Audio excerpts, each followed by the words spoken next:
Այսօր մենք ուսումնասիրենք եվրոպական պատմության ամենաարտասովոր մշակութային կրոնական ելույթներից մեկը միջնադարյան ուխտագնացությունները հավատքի ճամփորդություններ,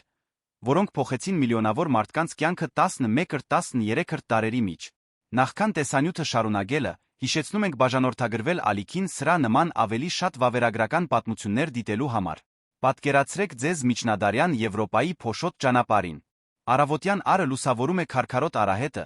մինչդեռ միայնակ կերպարներն ու փոքր խմբերը դանդաղ առաջ են շարժվում դեպի հորիզոնը։ Այս ճամփորդները գրում են պարզ, դարչնագույն բարեգոտներ, ձեռքներին ունեն փայտե գավազաններ, գրում են կաշվե փոքրիկ պայուսակներ,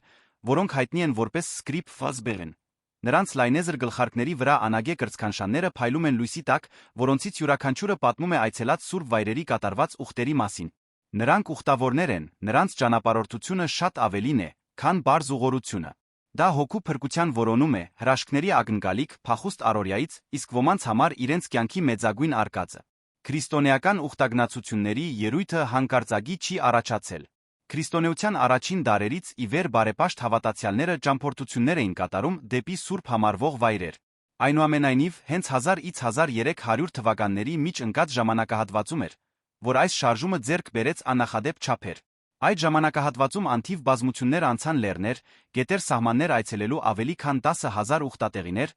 որոնք սփռված էին ողջ Եվրոպայում դրանից դուրս։ Ամենահամեստ գյուղական մատուրներից մինչ ամենաշխեղ տաճարները, յուրաքանչյուր նպատակագետ ուխտավորներին խոստանում էր մերձեցում Աստվածայինին, մարմնի հոգու հիվանդությունների բուժում, ամբողջ կյանքի մեղքերի թողություն։ Հենց ուխտավոր բառն իր մեջ գրում է այս ճանապարհորդության իմաստը։ Ծագելով լատիներեն նչացդբրտեֆ բառից այն բնորոշում է նրան, ով ճամփորդում է հեռու կամ օտար վայրից։ Ուխտավոր լինելու համար հետաբար անհրաժեշտ էր հետում թողնել այն ամենը, ինչը հարազատ էր տունը, ընտանիքը, ընկերներին, աշխատանքը, ծանոթ միջավայրի ապահովությունը։ Անհրաժեշտ էր ունենալ ոչ միայն նման զոհողության գնալու դրդապատճառ, այլ միջոցներ բաղձալի նպատակագետին հասնելու համար։ Այս գործոնների համակցությունը երկրորդ հազարամյակի սկզբին ստեղծեց այն, ինչը կարող ենք անվանել կատարյալ փոթորիկ, որն ունակ էր խթանելու ուխտավորների թվի այնպիսի պայթյուն, որը ընդմիշտ կփոխեր Եվրոպայի մշակութային կրոնական պատկերը։ Մի քանի տարեր միախառնվեցին ստեղծելու պատմության այս եզակի պահը։ Նախ ուխտատեղիների թիվը արագորեն աճում էր։ Բացի մեծ նպատակագետերից, ինչպիսիք են Երուսաղեմը, Հռոմը, որոնք հայտնի էին քրիստոնեության սկզբնավորումից ի վեր, ամենուր հայտնվում էին անթիվ փոքր սրբավայրեր։ Սրբի յուրաքանչյուր նոր մասունք, յուրաքանչյուր պատմված հրաշք, յուրաքանչյուր միստիկ տեսիլք սկիզբ էր տալիս մի նոր գանգարի հավատացյալների համար, ովքեր փնտրում էին աստվածային շնորհ։ Եկեղեցու կողմից ճանաչված սրբերի բազմապատկումը, նրանց մասունքների տարածումը եկեղեցիներով ու վանքերով ստեղծեցին սուրբ վայրերի մի իսկական ցանց, որը ծածկում էր ողջ մայրցամաքը։ Մինույն ժամանակ եվրոպական տնտեսությունները զգալի աճի շրջան էին ապրում։ Այս տնտեսական զարգացումը ֆինանսավորվում էր ողջ մայրցամաքի տրանսպորտային ցանցերի բարելավմամբ։ Ճանապարհները վերականգնվում էին, կամուրջներ էին կառուցվում, հիմնական երթուղիների երկայնքով հյուրատներ էին հիմնվում։ Ճամփորդելը, որը նախկինում գրեթե բացառապես հարուստների արտոնությունն էր, աստիճանաբար ավելի հասանելի էր դառնում ավելի համեստ պայմաններ ունեցող մարդկանց համար։ Տարածությունները կարծես կրճատվում էին, քանի որ ենթակառուցվածքներն ընդլայնվում էին։ Կար նա երրորդ գործոնը ավելի անշոշափելի, բայց նույնքան հզոր։ Քրիստոսի ծննդյան հազարամյակի մոտենալը ենթադրություններ էր առաջացրել հնարավոր երկրորդ գալստյան մասին։ Շատերի համար ժամանակների ավարտը մոտալուտ էր թվում։ Այս էսխատոլոգիական սպասումը գործում էր որպես հզոր կատալիզատոր ժողովրդական բարեպաշտության համար։ Երբ 1000 թվականն անցավ առանց աշխարհի վերջի, շատերը վերահաշվարկեցին իրենց սպասումները 1033 թվականի համար խաչելությունից 1000 տարի անց։ Կրոնական սպասումների այս մթնոլորտը, զուգորդված մյուս գործոնների հետ, առաջացրեց աննախադեպ ազդեցություն։ Տարեգիր Ռոդոլֆոս Գլաբերը Բնջետենտ դդնչպ, գրելով մոտ 1030 թվականին, ակնհայտ զարմանքով արձանագրել է այս արտասովոր ելույթը։ Թե իր ժամանակից առաջ էլ կային ուխտավորներ, նա երբեք չէր տեսել որե նման բան այն ամենին, ինչին այժմ ականատես էր լինում։ Մինչ 11-րդ դարը ուխտավորները համեմատաբար հազվադեպ տեսարան էին ճանապարհներին։ Նման ճամփորդությունները ձեռնարկվում էին հիմնականում ու նոր մարդկանց կողմից անձնական շքախմբերի ուղեկցությամբ, որոնք երաշխավորում էին նրանց անվտանգությունն ու հարմարավետությունը։ Այժմ, հանկարծ ողջ աշխարհից մարդկանց մի անթիվ բազմություն ավելի մեծ, քան որե մեկը կարող էր ակնկալել տեսնել, սկսեց ճամփորդել դեպի Փրկչի գերեզմանը Երուսաղեմում։ Եվ նրանց մեջ միայն բարոններ ու եպիսկոպոսներ չէին, այլ հասարակ մարդիկ, գյուղացիներ ու արհեստավորներ, բոլոր սոցիալական խավերի տղամարդիկ ու կանայք։ Ժամանակներն իսկապես փոխվում էին։ Ուխտավորների թվի պայթյուն ավելի տպավորիչ է դառնում, երբ հաշվի ենք առնում նման ճամփորդություն ձեռնարկելու հետ կապված զոհողությունները։ Ուխտագնացությունը նշանակում էր լքել տունը, ընկերներին, ընտանիքը։ Դա նշանակում էր ճամփորդել հնարավոր է հսկայական հեռավորություններ, այցելելու մի վայր, որտեղ հավանաբար երբեք չէիր եղել։ Միջնադարյան հասարակության աղքատ անդամների համար դա հսկայական հանձնառություն էր, որը կարող էր նշանակել ամիսներ կամ նույնիսկ տարիներ տնից հեռու առանց վերադարձի որևէ երաշխիքի։ Այնուամենայնիվ, հազարավոր մարդիկ ընտրում էին այդ զոհողությունը։ Հարցը, որ բնականաբար ծագում է, հետյալն է ինչու։ Միջնադարյան Եվրոպայում ուխտագնացություն ձեռնարկելու դրդապատճառները նույնքան բազմազան էին, որքան հենց ուխտավորները։ Որոշ մարդիկ անգեղծորեն ոգեշնչված էին կրոնական բարեպաշտությամբ իր մաքուր ձով։ Միջնադարյան քրիստոնյաները հավատում էին, որ մահանալուց հետո երկինք մտնելուց առաջ կանցնեն խավարանի տանջանքների մի շրջան։ Այնուամենայնիվ, նրանք նա գիտեին, որ կարող են կրճատել խավարանում անցկացրած ժամանակը, եթե եկեղեցին նրանց ինդուլգենցիաներ թողություն շնորհեր, եւ այդ ինդուլգենցիաները ստանալու եղանակներից մեկը ուխտագնացության գնալն էր։ Այցելած յուրաքանչյուր սրբավայր, մեծարված յուրաքանչյուր մասունք, Սուրբ հողի վրա հնչեցրած յուրաքանչյուր աղոթք նպաստում էր փրկության այն տնտեսությանը, որը կառավարում էր միջնադարյան հոգոր կյանքը։ Մի դարաշրջանում, երբ հիվանդությունները սովորական էին, իսկ բժշկական գիտությունը սաղմնային, բուժման ակնկալիքով Աստծուն դիմելը բնական էր թվում։ Շատ մարդիկ ճամփորդում էին ուխտատեղիներ աղոթելու հիվանդ հարազատների համար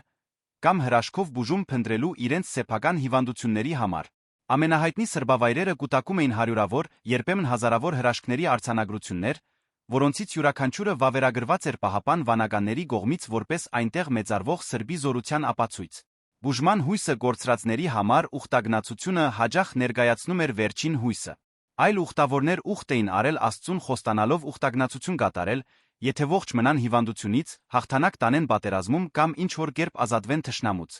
Այս ուխտերը միջնադարյան հասարակության մեջ չափազանց լուրջ էին ընդունվում։ Դրանք դրժելը կնշանակեր արժանանալ աստվածային բարկությանը մի ռիսկ, որին քչերն էին պատրաստ դիմել։ Այսպիսով, շատ ուխտավորներ ճանապարհներին էին հայտնվում ոչ թե պարտադիր սեփական ընտրությամբ, այլ հուսահատության պահերին տրված խոստումների կատարման համար։ Կային նրանք, ովքեր ձեռնարկում էին ուխտագնացություն քավելու անցյալի մեղքերը փրկելու իրենց անմահ հոգին։ Եկեղեցին հաճախ նշանակում էր ուխտագնացություններ որպես ապաշխարության ծանր մեղքերի համար։ Հատկապես սարսափելի հանցագործությունների համար դատապարտված հանցագործները կարող էին դատավճիռ ստանալ ուխտագնացություն կատարել դեպի հեռավոր մի սրբավայր որպես այլընտրանք ավելի խիստ պատիժների։ Անգլիայի թագավոր Հենրիխ VI անձամբ կատարեց հրապարակային ապաշխարություն Թոմաս Բեգետի Փաթեթոնֆ կչբչ գերեզմանի մոտ այն բանից հետո, երբ նրան համարեցին բարոյապես պատասխանատու arczepiskoposi սպանության համար։ Եվ որոշ ուխտավորներ պետք է խոստովանել, պարզապես գնում էին, որովհետև ճամփորդությունը հնարավորություն էր տալիս ճանապարհորդել ճանաչել աշխարհը։ Մի ժամանակաշրջանում, երբ մարդկանց մեծ մասը երբեք չէր լքում այն գյուղը, որտեղ ծնվել էր, ուխտագնացությունը ներկայացնում էր արկածների օրինական սոցիալապես ընդունված հնարավորություն։ Հնարավոր էր տեսնել օտար երկրներ, հանդիպել տարբեր մշակույթների մարդկանց,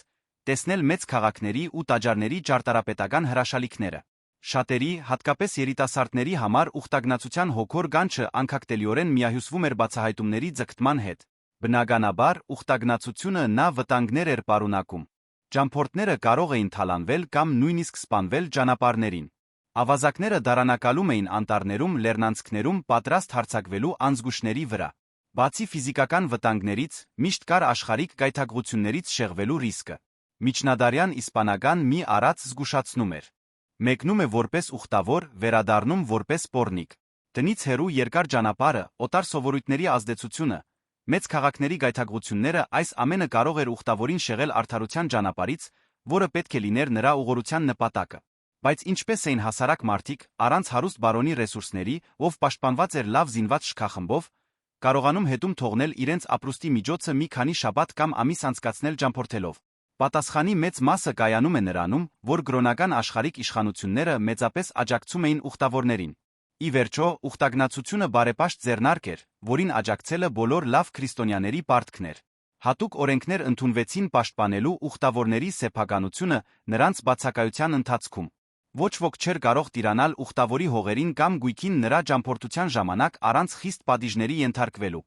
Որպես ուխտավոր, ավելի հավանական էր ողորմություն ստանալ ճանապարհին հանդիպողներից։ Տեղական գիլդիաները, վանքերը կրոնական միաբանությունները ուխտավորներին առաջարկում էին կացարան սնունդ։ Հիմնական երթուղիների երկայնքով հիմնվել էին հոսպիսներ իջանատներ հատուկ սուրբ ճամփորդների կարիքները հոգալու համար։ Վանականները, ովքեր ղեկավարում էին այդ հաստատությունները, ուխտավորների ընդունելությունը դիտում էին որպես բարեպաշտության գործողություն, Քրիստոսին ծառայելով նրանց, ովքեր փնտրում էին նրան։ Եթե ուխտավորը տիրապետում էր որե արհեստի, նա կարող էր հնարավորություն ունենալ զբաղվել դրանով ճանապարհին մի քանի մետաղադրամ վաստակել։ Ճամփորդելու փաստը նա նշանակում էր, որ նա կարող էր գումար վաստակել իր երթուղու երկայնքով հաղորդագրություններ տեղափոխելով ծառայելով որպես ոչ պաշտոնական փոստատար մի դարաշրջանում, երբ չկային կանոնավոր փոստային ծառայություններ։ Որոշ ուխտավորներ իրենց հետ տանում էին որոշ ապրանքներ ճանապարհին վաճառելու համար, այդպիսով համատեղելով հոգոր ճամփորդությունը համեստ արտրային գործունեության հետ։ Բայց, երբ ամեն ինչ ասված է, կյանքը կարող էր շատ դժվար լինել աղքատ ուխտավորի համար։ Շատերը հասնում էին իրենց նպատակագետին քաղցած, հիվանդ, վերքոտ ոտքերով ցնցոտիացած հագուստով։ Ժամանակի ընթացքում ուխտավորները սկսեցին գրել հագուստի տարբերագիծ, որով սկսեցին նույնացվել։ Սովորաբար նրանք գրում էին պարզ, դարչնագույն բարեգոտ, երբեմն խաչի նշանով կարկատված։ Հաճախ գրում էին լայնեզր գլխարկներ, որոնց վրա ամրացնում էին անագե կրծքանշաններ։ Այս կրծքանշանները արտադրվում վաճառվում էին այն սրբավայրերում սուրբ վայրերում, որտեղ նրանք այցելում էին ծառայելով որպես ուխտագնացության հուշանվերներ ապացույց, որ նրանք իսկապես հասել են իրենց նպատակագետին։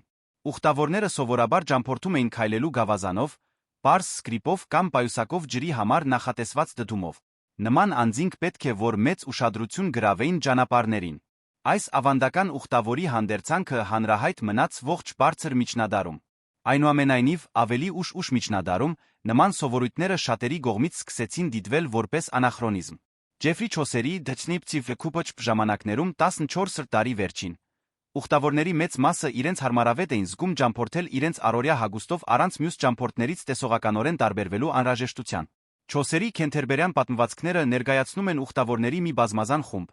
որոնցից յուրաքանչյուրը հագնված է իր սոցիալական դիրքին համապատասխան ասպետից մինչ ջրաղացպան, վանամորից մինչ բաթի գնոջը սրտնջբջջկով։ Ուխտագնացության գերագույն նպատակագետը, անկասկած, Սուրբ Երկիրն էր այնտեղ գտնվող տարբեր սուրբ վայրերը։ Թերս ամբողջ քրիստոնեության ամենասուրբ վայրը Երուսաղեմի Սուրբ Գերեզմանն էր։ Այնտեղ հնարավոր էր այցելել Սուրբ Հարության տաճար տեսնել հենց Քրիստոսի գերեզմանի վայրը։ Գերեզմանի մուտքի քարը հեռացվել էր հարության ժամանակ։ Այնտեղ ուխտավորը կարող էր դիպչել Սուրբ Ժայռին, խորել Սուրբ Գերեզմանի շուրջ զգալ հենց այն վայրը, որտեղ Քրիստոսը հարություն էր արել մեռելներից։ Քրիստոնեական հավատքի ամենասուրբ վայրում գտնվելու հույզը հաճախ անկարագրելի էր։ Ուխտավորները նա կարող էին այցելել Գողգոթայի բլուրը խաչելության վայրը, որտեղ ներկա վանականները մատնացույց էին անում Քրիստոսի արյամբ ներկված քարը։ Այլ սուրբ մասունքներ, որոնք կարելի էր տեսնել այս արտասովոր վայրում, ներառում էին Ադամի գլուխը, այն քարը, որտեղ Հովսեփ Արիմաթիացին ջջմոբզրոբցզում լվացել էր Քրիստոսի մարմինը խաչելությունից հետո, այն պարտեզը, որտեղ հարություն արած Քրիստոսը հայտնվել էր Մարիամ Մագդաղենացուն թումբզուն թնջիցտի, այն վայրը, որտեղ թաղվել էր Սուրբ խաչը, շատ ավելին։ Յուրաքանչյուր վայր, յուրաքանչյուր մասունք, ճանապարհի յուրաքանչյուր քար կարծես բաբախում էր սուրբ իմաստով։ Դեպի Երուսաղեմ ուխտագնացության երթուղին ընդհատվեց Սելջուկ թուրքերի Ֆաթիմյան արաբների միջ հակամարտության պատճառով 11-րդ դարի վերջին։ Սա լուրջ խոչընդոտ շատ իրական վտանգներ ներկայացրեց Սուրբ Երկիր այցելել ցանկացող ուխտավորների համար։ 1009 թվականին Ֆաթիմյան խալիֆ Ալ-Հաքիմը Ուտսուդերտ հրամայեց կործանել Սուրբ Հարության տաճարը, մի գործողություն, որը ցնցեց ողջ քրիստոնեությունը։ Տարածաշրջանի քաղաքական անկայունությունը չափազանց դժվարացնում էր ճամփորդությունները։ Վատ վերաբերմունքի արժանացած կամ սպանված ուխտավորների մասին լուրերը տագնապալի հաճախականությամբ հասնում էին Եվրոպա։ Այս իրավիճակը կարևոր դեր խաղաց 1095 թվականին առաջին խաչագրած արշավանքի հրավիրման գործում, երբ Հռոմի Պապ Ուրբանոս Ռեժը նույնու Ֆապտուտ Ֆճտջեմ կոչ արեց Եվրոպայի քրիստոնյաներին ազատագրել սուրբ վայրերը մուսուլմանական տիրապետությունից։ Որոշ ուխտավորների համար, ովքեր կարողանում էին կատարել ճամփորդությունը, Երուսաղեմ այցելությունը հոգոր ցնցող փորձառություն էր։ Նշանավոր օրինակ է Մարջերի Քեմփը Թուբիցբի Դեչտենչ Քինգսլինի Ռեդտետ մի վաճառականի դուստր, ով ապրել է 15-րդ դարի սկզբին։ Նա վարել էր բավականին սովորական աշխարհիկ կյանք, նախքան հոգոր փորձառությունը նրան կմղեր դեպի ավելի բարեպաշտ ուղի։ Մարջերին դարձավ միստիկ իր առաջին երեխայի ծննդին հաջորդած հոգեգան տառապանքների շրջանում տեսիլքներ ստանալուց հետո։ Իր կյանքի ընթացքում նա կունենար 14 երեխա, բայց նրա կրոնական նվիրվածությունը երբեք չնվազեց։ 1413 թվականին ոգեշնչված Անգլիայից դեպի Սուրբ Երկիր մեծ ուխտագնացություն կատարելու մտքով Մարջերին մեկնեց մի ճամփորդության, որը նրան կտաներ ողջ Եվրոպայով մինչ մերձավոր արելք։ Չնայած Սուրբ Երկիրն այդ ժամանակ մուսուլմանների ձեռքում էր, քրիստոնյա ուխտավորներին դեռ թույլատրվում էր այցելել սուրբ վայրեր վճարելով տեղական կառավարիչներին։ Մարչերին նախ ճամփորդեց Վենետիկ, որտեղ անցկացրեց 13 շաբաթ սպասելով ծովային փոխադրման։ Վենետիկից նա նավարկեց դեպի Յաֆֆա ջունի, այնուհետ ցամաքով ճանապարհ ընկավ դեպի Երուսաղեմ ճանապարհի մի մասն անցնելով էշի վրա։ Երբ Մարչերին առաջին անգամ տեսավ Երուսաղեմը, նա իր ողջ սրտով շնորհակալություն հայտնեց Աստծուն խնդրելով նրան ողորմություն, որ, ինչպես ինքը բերել էր իրեն տեսնելու Երուսաղեմի այս երկրային քաղաքը, այնպես էլ շնորհ տար տեսնելու Երուսաղեմը վերի օրնյալ քաղաքը, երկնքի քաղաքը։ Նա քիչ էր մնում վայր ընկներ էշից, այնքան համակված էր ուրախությամբ քաղցրությամբ, որ զգում էր Տիրոջ հետ զրուցելիս։ Երկու գերմանացի ուխտավորներ օգնեցին նրան ամուր պահեցին։ Նրանցից մեկը քահանա էր, նրա բերանը համեմունքներ դրեց նրան հանգստացնելու համար, կարծելով, թե նա հիվանդ է։ Երբ Մարչերին այցելեց Գողգոթայի բլուրը, նա ընկավ գետնին համակված խաչված Քրիստոսի էկստատիկ տեսիլքով։ Նրա հույզերն այնքան ուժգին էին, նրա ջիչերն ու լացն այնքան անհանգստացնող, որ հաճախ խանգարում էին նրա հետ ճամփորդող մյուս ուխտավորներին։ Իրականում, իր ողջ ճամփորդության ընթացքում Մարչերին հաճախ լքվում քննադատվում էր իր ճամփագիցների կողմից իր ծայրահեղ էմոցիոնալ վարքի անդադար Աստծո մասին խոսելու պատճառով։ Նրանք հրաժարվում էին նրա հետ ուտել, գողանում էին նրա գումարը, ծաղրում նրա հագուստը։ Այնուամենայնիվ, նա հաստատակամ մնաց իր նվիրվածության մեջ։ Այնքան հզոր էր ուխտագնացության կանչը, որ այն կարող էր ոգեշնչել վաճառականի բարեպաշտ դստերը ճամփորդել Եվրոպայի միջով մինչ մերձավոր արելք։ Ճամփորդությունը նրան գրեթե 3 տարով հեռացրեց իր տնից ընտանիքից։ Երուսաղեմ այցելելուց հետո Մարչերին վերադարձավ Իտալիա այցելելով Ասիզի Օփֆիսկ, այնուհետ Հռոմ, որտեղ մնաց մի քանի ամիս։ Ինչպես շատ այլ միջնադարյան անգլիացի ուխտավորներ, նա հանգրվանեց Հռոմի Սուրբ Թոմաս Քենթերբերացու հիվանդանոցում, մի հոսպիս, որը հիմնադրվել էր 1362 թվականին հատուկ անգլիացի ուխտավորներին հյուրընկալելու համար։ Դրանից առաջ ուխտավորները հաճախ տեղավորվում էին ողորմելի պայմաններում, երբեմն առնետներով լցված վայրերում։ Սուրբ երկրի ոչ բոլոր ուխտավորներն էին, իհարկե, ճամփորդում այնքան համեստ պայմաններում, որքան Մարչերին։ 1392 թվականի ամռանը Հենրիխ Բոլինգբրոկը Թեյտբյոֆ, ով հետագայում պետք է դառնար Անգլիայի թագավոր Հենրիխ Թեյտբյոֆ, ճամփորդեց Արևելյան Եվրոպա հույս ունենալով միանալ տտոնական միաբանությանը լիտվացի հեթանոսների դեմ խաչակրած արշավանքում։ Սակայն, երբ նա տեղ հասավ, պարզեց, որ խաղաղություն է կնքվել, պատերազմելու կարիք չկա։ Չցանկանալով կորցնել հեղինակությունը անիմաստ ճամփորդության պատճառով Հենրիխը որոշեց ուխտագնացության մեկնել Երուսաղեմի Սուրբ Գերեզման։ Հենրիխի ուխտագնացությունը կավարտվեր միայն 1393 թվականի հունվարին։ Իր ճամփորդության ընթացքում նա այցելեց Պրահայի, Հունգարիայի Վիեննայի արքունիքները, նախքան Վենետիկ հասնելը, որտեղ նրան հյուրընկալեց դոժը Ջենտչ։ Վենետիկից Հենրիխը ծովով մեկնեց Սուրբ Երկիր, ի վերջո հասնելով Երուսաղեմ։ Նա անգլիական թագավորական ընտանիքի առաջին անդամն էր, ով ոտք դրեց Սուրբ Երկիր Էդուարդ VI հետո, առաջինը բոլորից, ով այցելեց հենց Սուրբ Գերեզմանը։ Հենրիխը բնականաբար ճամփորդում էր լավ զինված լայնածավալ շքախմբով։ Լինելով կարոր բարձրաստիճան անձ, նա երաշխավորված էր, որ լավ կընդունվի հյուրընկալվի յուրաքանչյուր երկրի ազնվականության կողմից, որտեղով անցնում էր։ Նրա ուխտագնացության փորձը, հետաբար, զգալիորեն ավելի հարմարավետ էր զերծ վտանգներից, քան Մարչերիի նման մեկինը։ Բացի հենց Սուրբ Երկրից, Հռոմը դարձավ ուխտավորների համար հիմնական զգողության կենտրոն։ Հավերժական քաղաքը նշանակալի էր մեծ մասամբ իր եկեղեցիներում սրբավայրերում պահվող բազմաթիվ տարբեր մասունքների պատճառով։ Այս մասունքների թիվը զգալիորեն աճեց միջնադարի ընթացքում։ Յուրաքանչյուր նոր ձեռքբերում, լիներ դա նվիրատվության, գնման կամ ավելի կասկածելի միջոցներով, մեծացնում էր քաղաքի հեղինակությունն ու զգողական ուժը։ Հռոմում էին գտնվում Պետրոս Պողոս Նեչչեբտ առաքյալների գերեզմանները, այն շղթաները, որոնցով կապված էր եղել Սուրբ Պետրոսը, ճշմարիտ խաչի բեգորները, անթիվ այլ սուրբ մասունքներ։ Հռոմ ուխտագնացություն կատարողների թիվը հսկայական չափերով աճում էր յուրաքանչյուր դարի սկզբի սուրբ տարիների 8 ընթացքում։ Այդ առիթներով պապերը հատուկ ինդուլգենցիաներ էին շնորհում Հռոմի սուրբ բազիլիկներ այցելող ուխտավորներին։ Առաջին պաշտոնական սուրբ տարին հռչակվեց Հռոմի պապ Բոնիփագիոս Ոզի կողմից 1300 թվականին։ Դեպի Հռոմ հոսող ուխտավորների բազմությունն այնքան մեծ էր, որ քաղաքը հազիվ էր կարողանում նրանց տեղավորել։ Ենթադրություններ կան, որ այդ տարի ավելի քան 2 միլիոն ուխտավոր է այցելել Հռոմ, ինչը արտասովոր թիվ էր այդ ժամանակի համար։ Հռոմի եկեղեցիները հարստացան աջող համբավ ձեռք բերեցին հարստության իրենց շքեղ ցուցադրությամբ։ Որոշ աղքատ ուխտավորների համար նման վայրերը պետք է որ գրեթե ապշեցուցիչ լինեին։ Բառացիորեն, նրանք նախկինում երբեք հեռվից նման ոչինչ չէին տեսել։ Ոսկեպատ պատերը, թանկարժեք քարերով զարդարված խորանները, վառ գույների որմնանկարները, այս ամենը խոսում էր մի վեհության մասին, որը գերազանցում էր այն ամենը, ինչ նրանք կարող էին պատկերացնել։ Հռոմը կարող էր վաղուց դադարած լինել ծառայել որպես Եվրոպայի աշխարհիկ մայրաքաղաք, բայց հավերժական քաղաքը մնաց որպես Եվրոպայի հոգոր մայրաքաղաք ողջ միջնադարի ընթացքում։ Գրեթե նույնքան հեղինակավոր, որքան Հռոմը, Սանտիագոյի Քոթվզուկտ սրբավայրն էր Սանտիագո դե Կոմպոստելայում, Քոթվզուտ Ջելսթենֆոչտին, Իսպանիայի հյուսիս-արմուտքում։ Մոտավորապես 11-րդ դարում Իսպանիայում մուսուլմանական զորությունը անկում էր ապրում։ Թերագղզու հյուսիսի քրիստոնյա թագավորությունները աստիճանաբար առաջ էին շարժվում դեպի հարավ վերանվաճելով տարածքներ, որոնք կորսվել էին դարեր առաջ։ Սա Սանտիագո դե Կոմպոստելա ուխտագնացությունը դարձնում էր ավելի հեշտ, շատ ավելի քիչ վտանգավոր հեռանկար, քան նախկինում էր, երբ քրիստոնյա ուխտավորները պետք է անցնեին մավրերի կողմից վերահսկվող տարածքներով կամ շրջանցեին դրանք։ Սանտիագոն կամ Սուրբ Հակոբոս ավագը Ֆավվազոկ Թուստապ հանդես եկավ որպես Իսպանիայի պաշտպան սուրբ, քանի որ իսպանացիները հաճախ էին հայցել այդ սրբի օգնությունը մուսուլման հարանների դեմ իրենց պատերազմներում։ Միջնադարյան պատմությունները նկարագրում էին Սանտիագոյի հայտնությունները սպիտակ ձիու վրա հեծած առաջնորդելով քրիստոնյա բանակներին դեպի հաղթանակ մավրերի դեմ։ Այս ամենը չափազանց մեծացրել էր Սանտիագոյի համբավը որպես մարտական սուրբ մի երկնային ռազմիկ, ով պաշտպանում էր հավատացյալներին։ Սանտիագոյի որպես զինվոր սրբի գաղափարը միանգամից ակնհայտ չէ։ Իրական Սուրբ Հակոբոսը, ի վերջո, ձկնորս էր եղել նախքան առաքյալ դառնալը։ Այս անհամապատասխանությունը նույնիսկ մատնանշվել էր մի զարմացած հույն եպիսկոպոսի կողմից,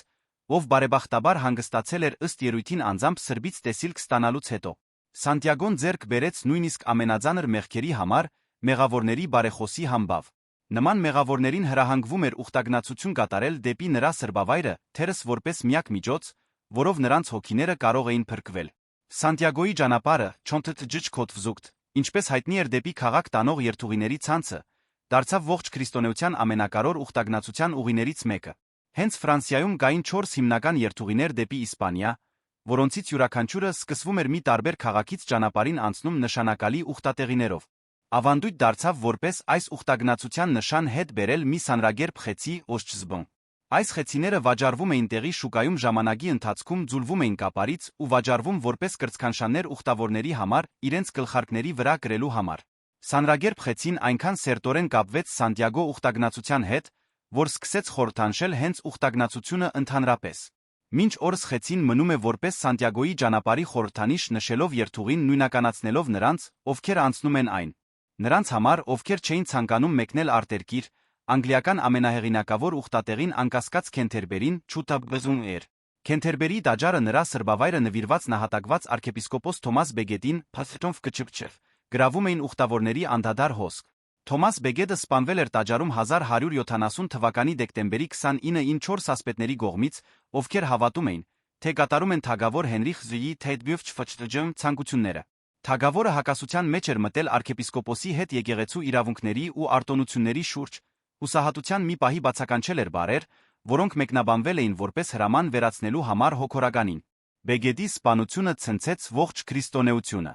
Ահա մի արքեպիսկոպոս, սպանված իր իսկ տաճարի խորանի մոտ, ըստ երույթին թագավորի հրամանով։ Գրեթե անմիջապես հրաշքներ սկսեցին պատմվել նահատակի գերեզմանի մոտ։ Ուխտավորները հորթում էին այդ վայրը, ընդամենը 2 տարի անց 1173 թվականին։ Բեգեդը սրբադասվեց Հռոմի պապ Ալեքսանդր Զիի նույնու օծրուջված վճճպտ կողմից։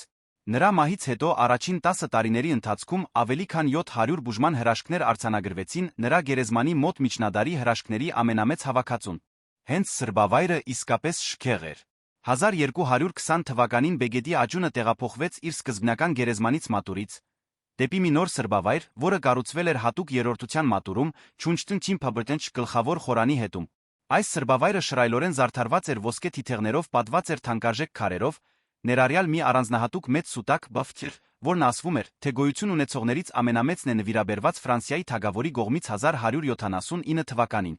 Ոսկե դագաղը տեղադրված էր վարդագույն մարմարե հիմքի վրա 3 աստիճաններով բարձրացված աղոթքի խորշերով։ Իսկապես տպավորիչ վայր աղքատ ուխտավորի համար։ Այցելուները կարող էին գնել փոքրիկ սուրբ անոթներ, որոնք պարունակում էին սուրբ ջուր խառնված սուրբ նահատակի արյան մի փոքրիկ կաթիլի հետ։ Ասվում էր, որ այս սուրբ անոթները ունեն բուժիչ զորություն, ուխտավորները դրանք տուն էին տանում որպես թանկարժեք մասունքներ։ Նա հնարավոր էր գնել անագե կրծքանշաններ որպես հուշանվերներ, որոնք պատկերում էին նահատակի մահվան տեսարաններն ու պատկերները։ Սրբավայրի հանրաճանաչության գագաթնագետին տարեկան 200,000 այցելու ուխտավորների դեպքում տաճարի եկամուտը զգալի էր։ Տաճարն իր դռները բացում էր առավոտյան ժամը 5-ին ամռանը 6-ին ձմռանը ուխտավորներին ընդունելու համար, մեծ մասը գալիս էր առավոտյան նախքան ջաշը։ Անգլիայում երկրորդ ամենահայտնի սուրբ վայրը Ուոլսինգհեմի վանքն էր, նբրդբոջ ջջվուրփծուտ Նորֆոլգում տտբենտը։ Ուոլսինգհեմի պատմությունը սկսվում է 1061 թվականից, երբ Լեդի Ռիչելդիս դե Ֆավերշես դնջի բսճիվ ջժնովզբոչ անունով մի անգլո-սաքսոն ազնվական գինը ասվում է, թե ունեցել է մի շարք տեսիլքներ Կույս Մարիամից։ Այդ տեսիլքներում Մարիամը Ռիչելդիսին ցույց է տվել Նազարեթի այն տունը, որտեղ ապրել էր սուրբ ընտանիքը, որտեղ Գաբրիել Դունկբեչտ հրեշտակը հայտնել էր նրան, որ նա կհղիանա Աստծո որդով։ Մարիամը հրահանգել էր Ռիչելդիսին կառուցել այդ սուրբ տան գրկնօրինակը Ուոլսինգհեմում ի հիշատակ ավետման։ Այս տեսիլքի հիման վրա կառուցվեց մի փոքրիկ փայտե խրճիթ, որը արագորեն դարձավ երկրպագության առարկա։ Մոտ 1153 թվականին սուրբ տան գողքին հիմնվեց օգոստոսյան կանոնիկոսների մի վանք սրբավայրին խնամելու աջող թվով ուխտավորներին տեղավորելու համար։ Ժամանակի ընթացքում Ուոլսինգհեմը աճեց դառնալով ողջ Եվրոպայի ամենանշանակալի ուխտատեղիներից մեկը, որին մրցակից էին միայն Երուսաղեմը, Հռոմը, Սանտիագո դե Կոմպոստելան։ Այն հայտնի էր որպես Անգլիայի Նազարեթ մի վայր, որտեղ հավատացյալները կարող էին հատուկ կապ զգալ Կույս Մարիամի սուրբ ընտանիքի հետ։ Ուոլսինգհեմ այցելող ուխտավորները անցնում էին երկար կրոնական ծիսական փորձառության միջով։ Նախ նրանք հասնում էին մոտ 1.5 մղոն հեռավորության վրա գտնվող մի փոքրիկ մատուրի, որը հայտնի էր որպես հողաթափի մատուր, Չունչտուն Ջեյմչքչ։ Այնտեղ աղոթելուց հետո նրանք հանում էին իրենց կոշիկները ճանապարհի մնացած մասը անցնում բոբիկ ի նշան խոնարհության ապաշխարության։ Վանք հասնելուն պես նրանք նվիրատվություն էին անում նախքան Սուրբ Պետրոսի մատի ոսկորը համբուրելը։ Այնուհետ նրանք այցելում էին Նազարեթի Սուրբ Խրճիթը հետագա աղոթքի խորհրդածության համար, թերս խմելով այնտեղ գտնվող երկու սուրբ հորերից մեկից։ Ասվում էր, որ սուրբ ջրերից խմելը զորություն ուներ շնորհելու ուխտավորին այն, ինչ նա իրապես ցանկանում էր։ Վերջապես ուխտավորները այցելում էին հենց Կույս Մարիամի սուրբ տաճարը, որտեղ իրենց հարգանքն էին մատուցում վանքի ամենասուրբ մասունքին Կույս Մարիամի սուրբ կաթին։ Անգլիայի բոլոր թագավորները Հենրիխ Զից Թեդբիոֆ մինչ Հենրիխ Օշ Թեդբիոֆշթընմտ եկել են Ուոլսինգհեմ ուխտագնացության։ Հենրիխ Օզրժը այցելել է սրբավայր 1511 թվականին։ Պատմվում է, որ նա վերջին մղոնը քայլել է բոբիկ ցուցադրելով իր նվիրվածությունը Կույս Մարիամին։ Դաժան հեգնանք է, որ հենց այս նույն թագավորն էր, ով 3 տասնամյակից էլ քիչ անց հրամայելու էր կործանել սրբավայրը։ Ինչպես Քենթերբերիում, Ուոլսինգհեմի վանքը հսկայական եկամուտ էր բերում այցելու ուխտավորներից։ Անհրաժեշտ է նկատել, որ սրբավայրերն ու եկեղեցիները, որոնք ունակ էին գրավել զգալի թվով ուխտավորների, դառնում էին շատ հարուստ։ Այս հարստությունը հաճախ ծախսվում էր շքեղ զարդարանքների վրա ոսկու թանկարժեք քարերի տեսքով այդ վայրերը գեղեցկացնելու համար։ Եվ սա բնականաբար ունենում էր այն ազդեցությունը, որ ուխտատեղին դառնում էր էլ ավելի հեղինակավոր, տպավորիչ, այդպիսով գրավում էր էլ ավելի շատ ուխտավորների։ Դա բարեպաշտության բարգավաճման մի բարերար շրջան էր, որն օգուտ էր տալիս թե եկեղեցուն, թե այն համայնքներին, որոնք ապրում էին ուխտագնացության երթուղիների երկայնքով։ Իհարկե, հարստության նման շքեղ ցուցադրություններից բխող աշխարհիկությունը կարող էր մեկնաբանվել որպես ագահության թերս նույնիսկ կոռուպցիայի նշան։ Քչերը, սակայն, քննադատեցին կամ նույնիսկ հարցականի տակ դրեցին այս ելույթը միջնադարի մեծ մասի ընթացքում։ Սրբավայրերի կողմից հարստության գուտակումը դիտվում էր որպես նրանց սրբության ապացույց, այլ ոչ թե ագահության վկայություն։ Թանկարժեք քարերն ու ոսկին փառաբանում էին այն սրբերին, որոնց նվիրված էին, հետաբար փառաբանում էին Աստծուն։ Սա չի նշանակում, սակայն, որ չկային հակառակվող ձայներ։ Գիբերտը դժեչբա նոժան սուգուսիի տճտսֆվի աբահայրը ցավում էր այն փաստի համար, որ որոշ վանականներ, գայթակղված այն նվերներով, որոնք ուխտավորները հաճախ իրենց հետ բերում էին, թույլ էին տալիս կեղծ հրաշքների տեղի ունենալ։ Կասկածելի մասունքները ներկայացվում էին որպես վավերական, հրաշքների պատմությունները չափազանցվում էին կամ հորինվում բոլորը հանուն ավելի շատ ուխտավորների, հետաբար ավելի շատ նվիրատվությունների ներգրավման։ Սուրբ Բեռնարդ Քլերվոացին ֆավատչպտբջջջդուբգիտ էլ ավելի թերահավատ էր հարձակվում էր նրա դեմ, ինչը նա տեսնում էր որպես փողի նկատմամբ ագահ աշխարհիկություն։ Շատ եկեղեցիներ, պնդում էր նա, փայլում են ոսկով, մինչդեռ աղքատները դրսում քաղցած ու մերկ են։ Բեռնարդի համար իսկական բարեպաշտությունը ոչ թե զարդարված սրբավայրերի մեջ էր, այլ խոնարհության, բարեգործության պարզ կյանքի։ Նրա բարեփոխումների գոչերը, թե հարգված էին, քիչ անմիջական ազդեցություն ունեցան հաստատված գործելակերպի վրա։ Ընդհանուր առմամբ նման քննադատները միայնակ ձայներ էին։ Այս սրբավայրերի դեմ լուրջ մշակութային հակազդեցություն չէր լինի, մինչ վաղ նոր ժամանակների ռեֆորմացիան։ Դարեր շարունակ ուխտագնացությունների մասունքների համակարգը ծաղկեց գրեթե առանց հարցականի տակ դրվելու լինելով միջնադարյան կրոնական կյանքի անբաժանելի ընդունված մասը։ Ուխտագնացության ելույթը հասավ իր մշակութային հանրաճանաչության գագաթնագետին 11-13 դարերի միջ։ Ուշ միջնադարում այն բանից հետո, երբ Սուրբ Երկիրը գործվեց իսլամի համար 1291 թվականին Ագրայի մ.փ. անկմամբ, ուխտագնացությունները դեպի մերձավոր արևելք դարձան ավելի դժվար։ Սա հատկապես ճիշտ էր իսլամական տերությունների եվրոպացի քրիստոնյաների միջ հակամարտությունների լարվածության ժամանակաշրջաններում։ Այնուամենայնիվ, վճռական ուխտավորները շարունակում էին կատարել ճամփորդությունը։ Մարջերի Քեմփը ապացույցն է այն բանի, որ նույնիսկ 15-րդ դարում ուխտագնացությունը դեպի Երուսաղեմ մնում էր հնարավոր թե դժվարին։ 16-րդ դարի բողոքական ռեֆորմացիան, սակայն, զգալի փոփոխություն կբերեր մշակութային վերաբերմունքի մեջ։ Մոլերանտ բողոքականները դատապարտում էին սրբերի, նահատակների մասունքների մեծարման հին մշակույթը որպես կրապաշտական սնահավատություն։ Նույնիսկ կաթոլիկները ավելի ու ավելի սկսեցին ձգտել սահմանափակել սրբերի հին պաշտամունքների որոշ առավել շռայլ ծայրահեղությունները։ Հենց ինդուլգենցիաների հայեցակարգը, որն այնքան կենտրոնական էր միջնադարյան հոգոր տնտեսության համար, հարձակման ենթարկվեց Մարտին Լյութերի կողմից որպես իսկական ավետարանի աղավաղում։ Խնդիրները, որոնք դարեր շարունակ ավլվել էին գորգի տակ, այլս չէին կարող անտեսվել։ Չէր կարող ճիշտ լինել, օրինակ, որ լինեին մի քանի առանձին սուրբ վայրեր, որոնք պնդում էին, թե դիրապետում են Հովհաննես Մկրտչի Ջեթ Ջոնֆվի գլխին։ Սրբերի վարքագրությունները վերանայվեցին խմբագրվեցին հեռացնելու համար կասկածելի ծագման նյութերը։ Կասկածելի ծագման մասունքները սկսեցին կասկածի թիրախ դառնալ այնպիսի ձով, որը պարզապես տեղի չէր ունեցել միջնադարյան ժամանակներում։ Հենց այն վավերականությունը, որը զորություն էր տվել սրբավայրերին, այժմ հարցականի տակ էր դրվում։ Անգլիայում ռեֆորմացիան ընդունեց հատկապես կործանարարծ։ 1538 թվականին թագավոր Հենրիխ Վոզրզը հրամայեց կործանել Թոմաս Բեգետի սրբավայրը Քենթերբերիում։ Դարերի ընթացքում գուտակված հարստությունը բռնագրավվեց թագի կողմից։ Հենց Բեգեդը հայտարարվեց դավաճան, նրա անունը պետք է ջնջվեր, իսկ նրա մասունքները ոչնչացվեին։ Ուոլսինգհեմի սրբավայրը նույն տարում արժանացավ նույն ճակատագրին։ Կույս Մարիամի արձանը տարվեց Լոնդոն այրվեց։ 11 հոգի, ներառյալ փոխվանահայր Նիկոլաս Միլչեմը, Թույցրով Թրքչիտ, կախաղան հանվեցին բռնաճնշմանը դիմադրելու համար։ Ուխտագնացությունը, որպես մշակութային ելույթ, ամբողջությամբ չվերացավ, բայց այդուհետ այն կլիներ շատ ավելի զուսպ լուրջ հարց։ Վաղ նոր ժամանակների Եվրոպայի ճանապարհները այլս չէին լցվի այն անթիվ բազմություններով,